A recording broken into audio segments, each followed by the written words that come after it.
The Honourable, the member for Bonavista. Thank you, Mr. Speaker. Before I get to my part of the budget speech, I'd like to get a little bit of housekeeping out of the way. I know this weekend is Mother's Day, so I'd like to wish my own mother, Linda King, a happy Mother's Day.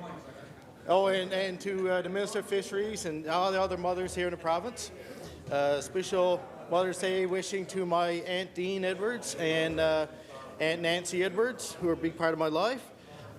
Last week, when I got up and spoke to the private members' resolution, I forgot to mention something very good that's going on in the district on July 1st. It kind of gets back to the budget a little bit.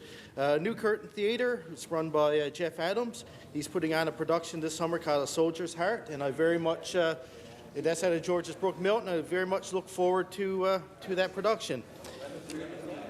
It's going to be around July 1st. So. And that goes along with the Trinity pageant, which my friend opposite mentioned earlier. So, I got up here to speak, the last speaker, before we adjourn for the weekend, because it's been bothering me all week. There's been attacks, based on the town of Catalina. You're losing your library, directed towards me by the member from Cape St. Francis and the member from Constitution Bay North, Bill Island. They say, you haven't done nothing for the town of Catalina. Well, let me give you a history about the town of Catalina and the previous PC government. All right. So I was talking to the Deputy Mayor of Trinity Bay North, which Trinity Bay North is composed of Little Catalina, Catalina, Port Union, and Melrose. We amalgamated first in 2004, later to picking up Little Catalina in 2010. We're a very strong community, very proud community. And the Joseph Clowder Memorial Library, which was the first library outside the overpass, which was founded in 1937. It was a big part of my life and still is a big part of my life. It's held in a municipal building, so when they say it's going to close right away, foolishness. I had a conversation with the Deputy Mayor of Trinity Bay North yesterday.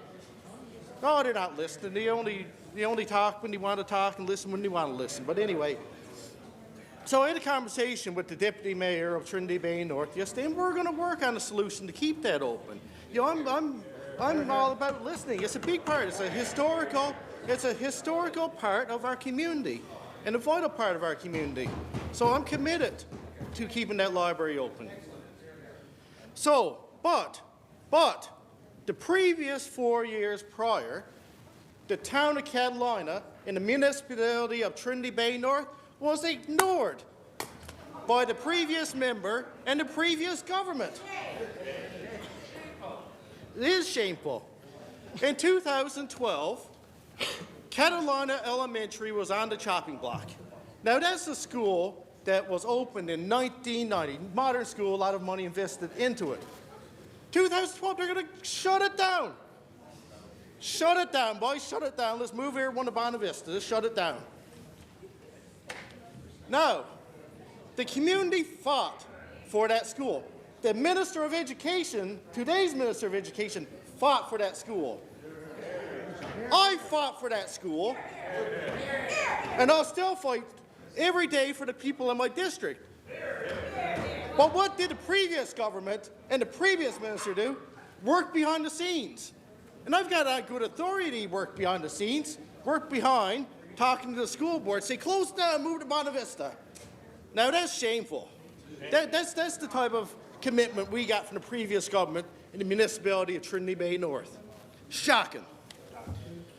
Now, let me talk about the OCI plant in Port Union, another part of Trinity Bay North.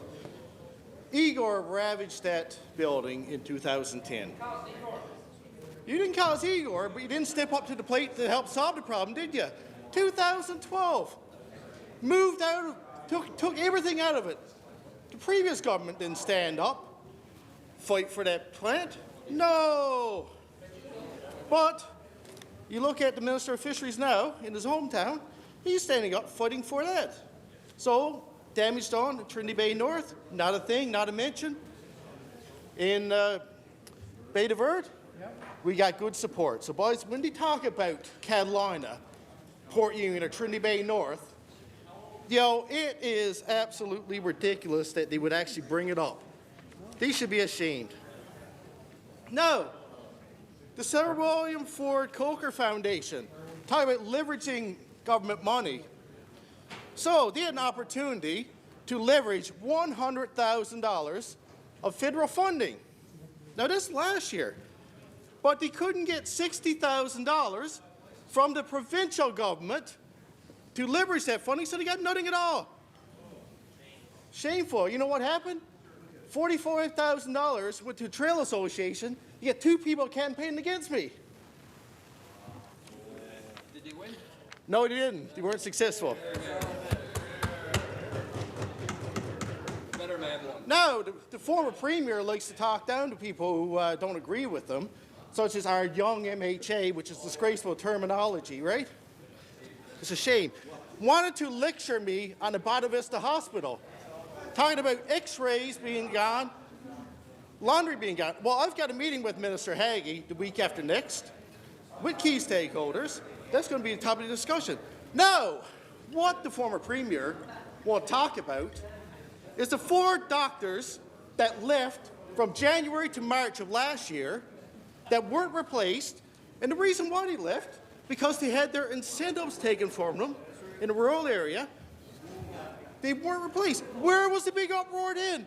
Where was the Bonavista Hospital then? Where was it? Yeah, protecting their bodies. So, you know what that savings was supposed to be? A little shy of $100,000.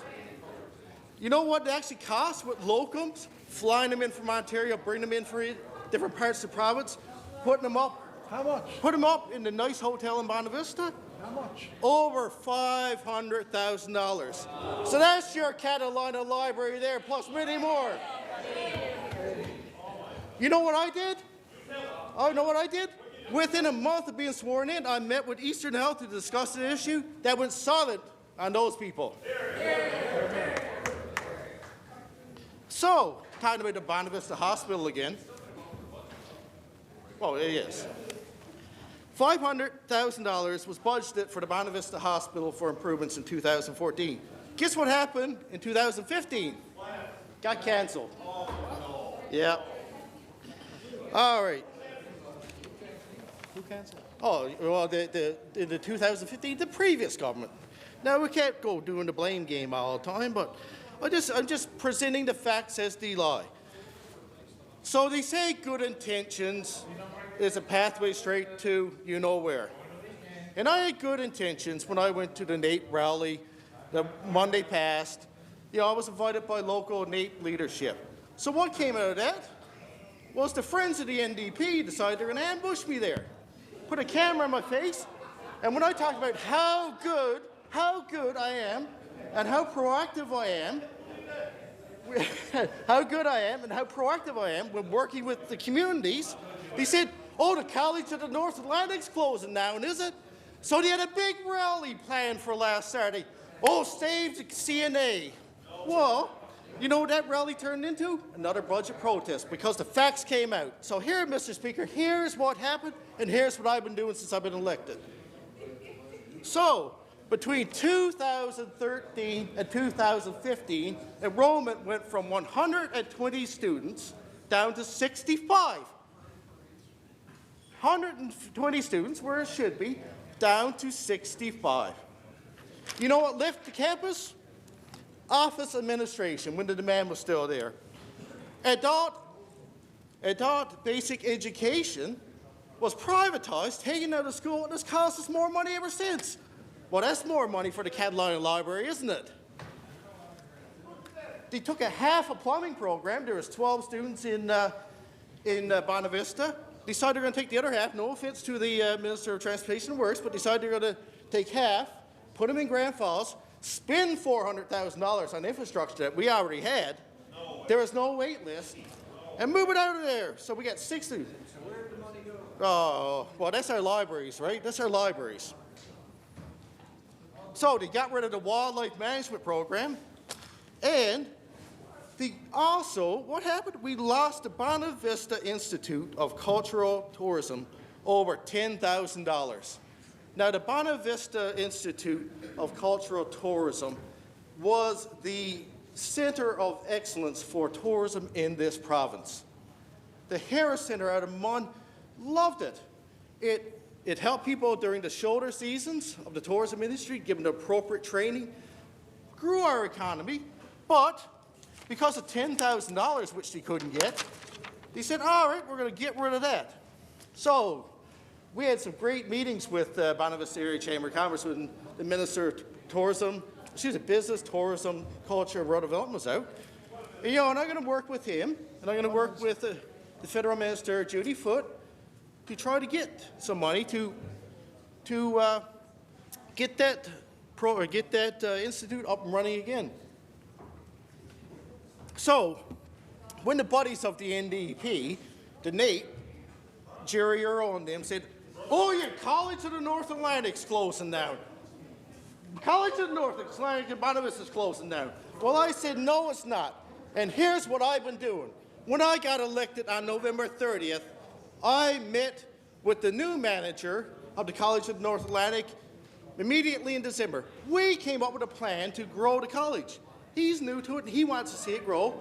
I view that school as an economic driver for the District of Bonavista. So what I've done is I've put together an advisory council of key stakeholders in the district that will keep that college open. And I have the Minister of Advanced Education and Skills support to do that. So who are these key stakeholders? Well, we have representatives from the town of Bonavista, town of Trinity Bay North, representative for Tourism Ellison and the Sealers Memorial, and the past manager of the College of North Atlantic. So when, I've got the chair and vice chair of the local Chamber of Commerce, and I've got the current manager and myself. So I think that's a pretty strong team to bring to the plate, right? So that's called being proactive. The former member wasn't even reactive. Yeah. So my time is winding down here, but I'm going to talk to one more.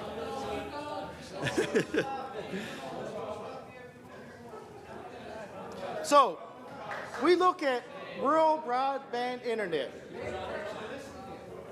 Rural broadband internet.